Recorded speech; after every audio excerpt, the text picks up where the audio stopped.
The following program deals with a controversial subject. The theories expressed are not the only possible interpretation. The viewer is invited to make a judgment based on all available information. Tonight on Sightings was the shocking murder of a teenage girl foretold in her own mother's mystery novel. I had more or less written the story of our own true-life horror story. And psychic contact with the dead girl helped solve the crime. Then, from our UFO file, bizarre men in black stalk witnesses who have had UFO sightings. His eyes were extremely long. They literally wrapped around his temples. Startling new evidence and exclusive videotape reveals the sinister motives behind the MIB phenomenon. And a tragic car crash left this boy in a coma until a dog brought him back to life. He licked me, and then I woke up. At that point, it started to appear. They had large, dark eyes, claw-like hands. I began sensing and knowing and feeling. I do believe in life after death. I mean, I've been there. We have not scratched the surface of what the mind can do. It's a connection with the unknown.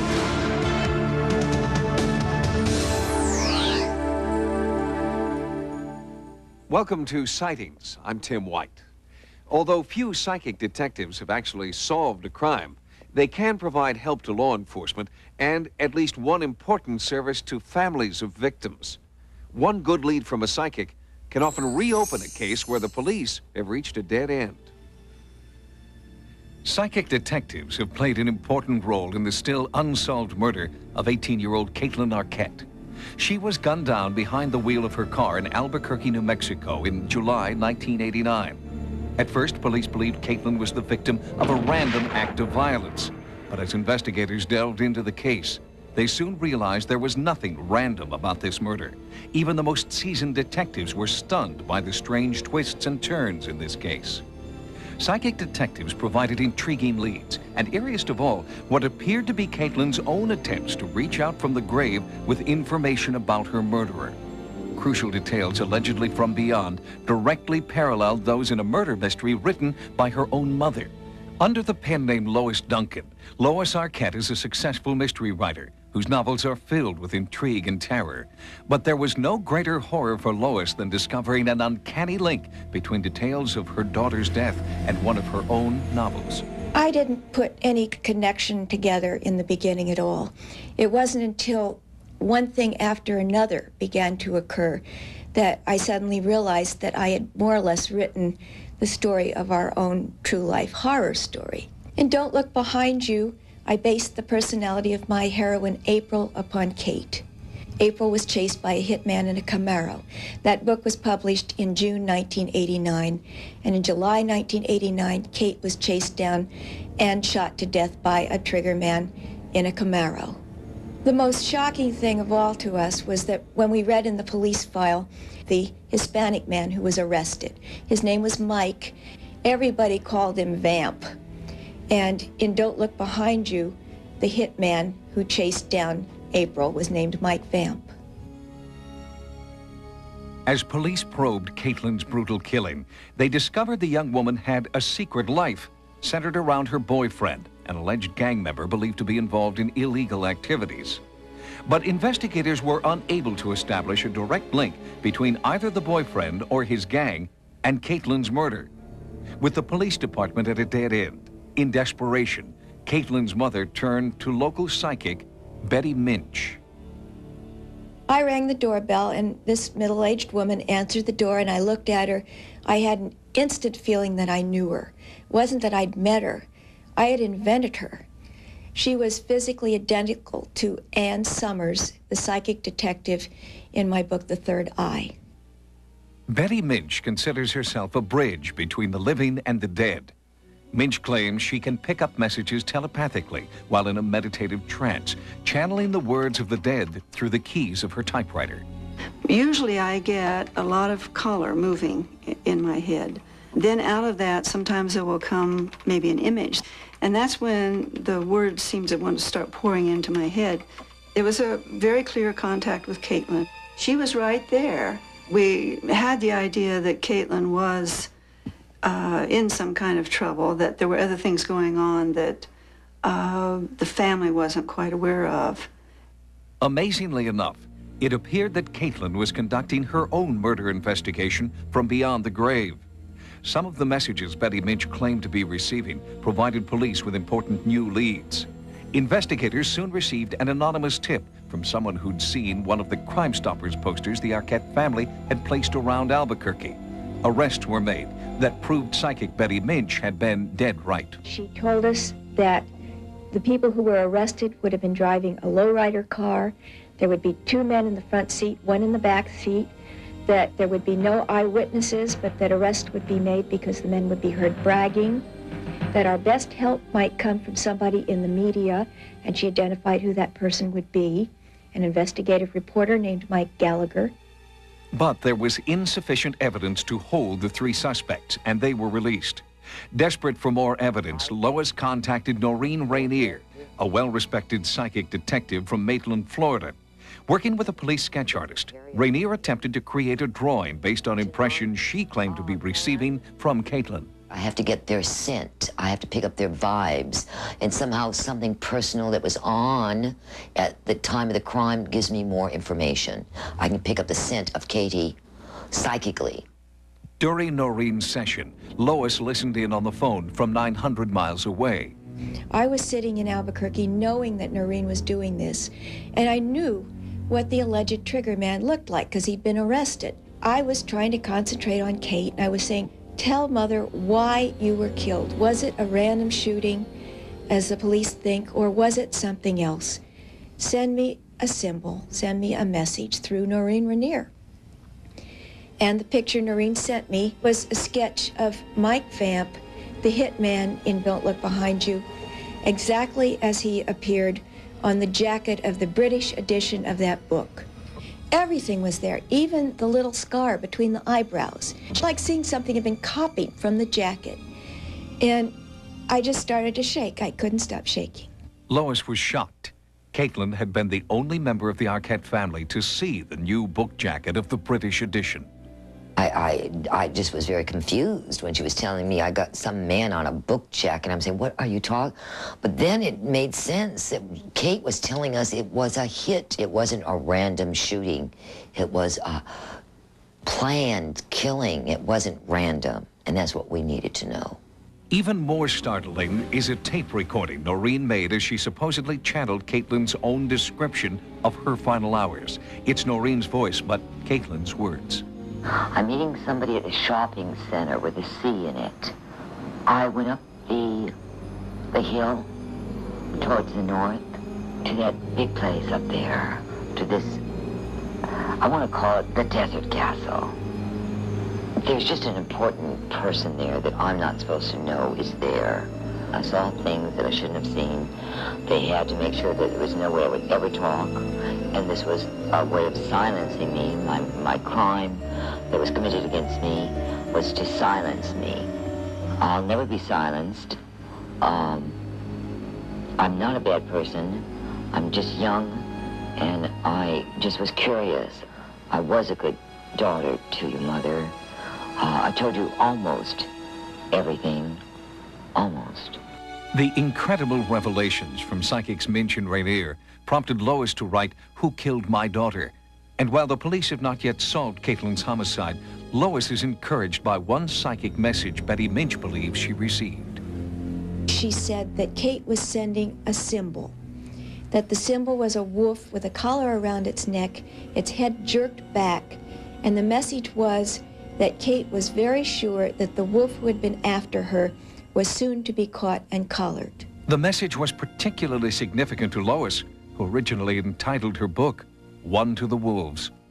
I couldn't explain any of this. All I could say to myself was, it's happening. Somehow it's happening. I have now come to believe that there must be some kind of transition point where it is possible for the dead to communicate with the living, perhaps when they have some very, very strong message to get across. I think Kate was killed because she was getting ready to tell the truth, and she couldn't do it herself, and now she wanted me to do it for her. Lois Arquette is hoping police or psychic detectives We'll soon find out what horrible facts Caitlin knew and who stopped her from telling the truth. Coming up next, the frightening Men in Black phenomenon surrounding UFO contact. I'm not afraid of them because they haven't done anything to us yet. But what are their motives? There have been a few cases where individuals have died under mysterious circumstances. And later, what miraculous power brought this boy back to life? Some believe it was this dog. UFO insiders call them MIBs. That's an acronym for Men in Black. These Men in Black are one of the least known and yet most disturbing elements of the UFO experience. The phenomenon is reported worldwide, and the stories that witnesses tell are remarkably similar. Seeing a UFO can be an exhilarating experience, but for some, that excitement soon turns into desperate paranoia. After a sighting, some witnesses report that they're threatened and harassed by mysterious thugs known to UFO investigators as MIBs, Men in Black. Just who are these Men in Black? Where do they come from? And why do they seem to be tracking and spying on those who've had a close encounter? There it was. It's a long, lit-up, cigar-shaped object heading just over the rooftop. And then it moved out of sight, and I went back home. And when I got home, my wife said, "You just got a phone call." I said, "A phone call?" And it said that if you talk to the media about this, that your daughter will die. Immediately following a UFO sighting, the strange encounters with MIBs begin. They would walk in seemingly from nowhere, be driving a car that may be as old as 25 years. It would be immaculate, shiny, without a mark on it. The individual, in several cases, drove down to the end of the street, turned, the guy ran down after them, and they were completely gone. Men dressed in black, driving black cars, reportedly follow and sometimes even threaten UFO witnesses, and their motives appear to be strangely sinister. Witnesses driving home from having lunch at a restaurant have reported seeing a UFO. Before they could get home, they had cars waiting for them, warning them not to talk about the case. An investigator was approached by a very Saturn-looking man. He said, "You know, people that look for UFOs sometimes find problems." There have been a few cases where individuals have died under mysterious circumstances. Reports of contact with MIBs seem to follow a definite pattern and occur throughout the world. One horrified witness was harassed by MIBs after sighting a UFO near Toronto, Canada. And it was about 3 o'clock in the afternoon. There was a knock on the door. I opened the door, and there was this very odd-looking man standing there. He had a photograph album in his left arm, and he didn't say anything for a full minute. He was about 5'6". He was extremely thin. He had a slightly enlarged head. His face was a very strange olive hue. He wore a black turtleneck. He wore black pants. He was dressed entirely in black. His eyes were not oriental looking. They were extremely long. They literally wrapped around his temples. I have never seen eyes like that. Those eyes held me. They held my attention. They seemed to be boring into me. I felt very intruded upon on a mental level by those eyes. The Men in Black cases, for the most part, have stirred up great amounts of paranoia. In many cases, these people have attempted to pass themselves off either as government agents or in some cases Air Force officers. At one point, the FBI was very heavily involved in tracking these cases down and attempting to arrest someone, but no one was ever caught. Composite drawings created from witness testimony lead researchers to believe that MIBs could be aliens who have come to Earth to silence people who know too much about UFOs. In Russia, one witness reported being harassed and physically transformed by a MIB. Professor Paul Stonehill translated the Russian newspaper story about the woman's MIB experience. His touch was paralyzing and left effects upon the body of those whom he touched. His daughter, she became magnetic and she would attract metals. And like her hands became sort of electric conductors. Her touch caused electric shock. This is taking place now because the article is from April of 1992. MIB encounters are so disturbing, investigators fear many valuable witnesses might never come forward. Those who do believe their lives are in danger and claim MIB surveillance intensifies when they contact the media. I think what has happened is they've gone to the black helicopters. So I think that the men in black have just left their black Cadillacs behind and taken up black helicopters. These helicopters, which have been described almost as a black Huey-type Army helicopter with no numbers visible, have appeared almost silently with no helicopter noise that you associate with it. Shirley and George Coyne are the Midwest directors of the Mutual UFO Network, MUFON, a UFO research organization. The Coynes claim that they are being tailed by this silent black helicopter devoid of the necessary FAA identification numbers. This video, shot by Shirley Coyne, is the only footage of an alleged MIB encounter. Well, this is the day we had a meeting, and the copter met us about halfway between Flint and Flushing and followed us all the way to our meeting place. I'm not afraid of them because they haven't done anything to us yet. And I feel the more vocal I am, the less they're going to do. Is it possible that aliens with a secret agenda are harassing UFO witnesses? Or could MIBs be cleverly disguised humans trying to silence those who've had close encounters? Investigators continue to search for answers. It's just something that there is no explanation for. And by working on these cases and trying to use a scientific and investigative formula, we try to get to the bottom of them, but sometimes there doesn't seem to be a bottom. Coming up next, do animals have miraculous healing powers? Some say a dog brought this boy out of a near-fatal coma. He licked me, then I woke up. Researchers are just beginning to understand the complex nature of psychic ability. In their efforts to prove that ESP exists, the most startling evidence has come not from human subjects, but from animals. They found that family pets possess mystifying talents which conventional science can't explain. July 19th, 1989. I'll never forget the date. We were in a car accident. My daughter Lauren was killed in the car accident. I broke my neck. 1 David 1099. And Neil sustained a traumatic head injury, and it put him in a coma for 3 months. Lucky is not a word Amelia Stortz would use to describe her son Neil on that tragic night 3 years ago. But Neil was lucky to be alive. He had suffered a very severe brain injury, and he was in a very deep coma when he came to us. Neil survived, but doctors did not know if he would ever regain consciousness. He could have been in it forever. That would be a vegetative state. And what happens in a vegetative state is that their brainstem kind of kicks in and takes over their heart and lungs and their gastrointestinal system, and their eyes are open and they have sleep-wake cycles, but they don't have the ability to follow commands and they're not aware of their environment. In a seemingly hopeless case, where modern medicine can't provide all the answers, alternative forms of treatment may be called for. Since 1982, the Animal-Assisted Therapy program has been providing Houston area hospitals with animal companionship for patients who may not be responding to more traditional methods of health care.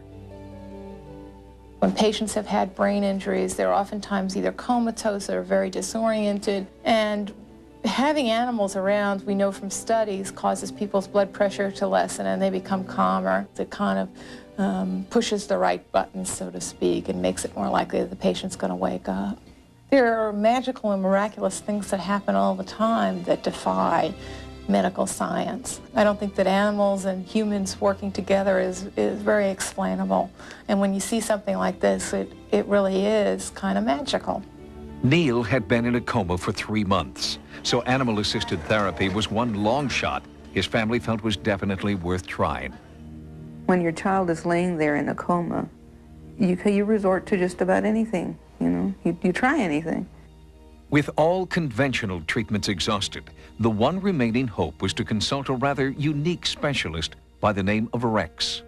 Rex was part of a regular visitation team as part of our animal-assisted therapy program, and he happened to get up on Neil's bed and lick his face, and within several hours after that, Neil began to speak. He licked me, then I woke up. It's pretty amazing. But if you're going to credit anything or anybody, why not credit Rex, the wonder dog? Was Neil's recovery a miracle? Or could it have been the result of a power animals possess that we do not fully understand yet?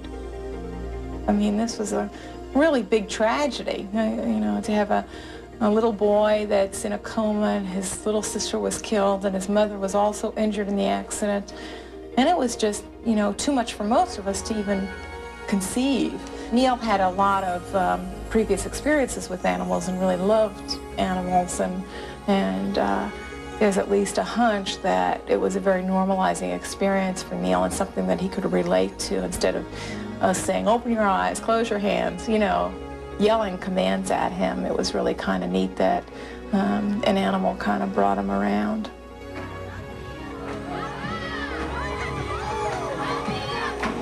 The extraordinary and inexplicable bond between humans and animals. Researchers are just beginning to study it.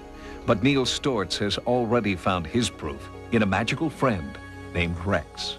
Rex is a hero because he woke me up.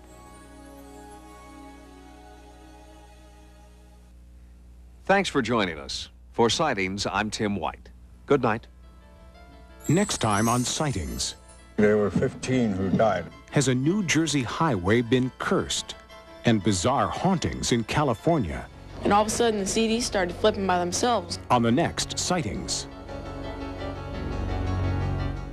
Get ready for the summer season premiere of 90210. New episodes on a new night, beginning this Wednesday, followed by an all-new Melrose Place. And tomorrow, real drama, real danger, real excitement. You can find it all on Cops and Code 3. Coming up next, Hidden Video.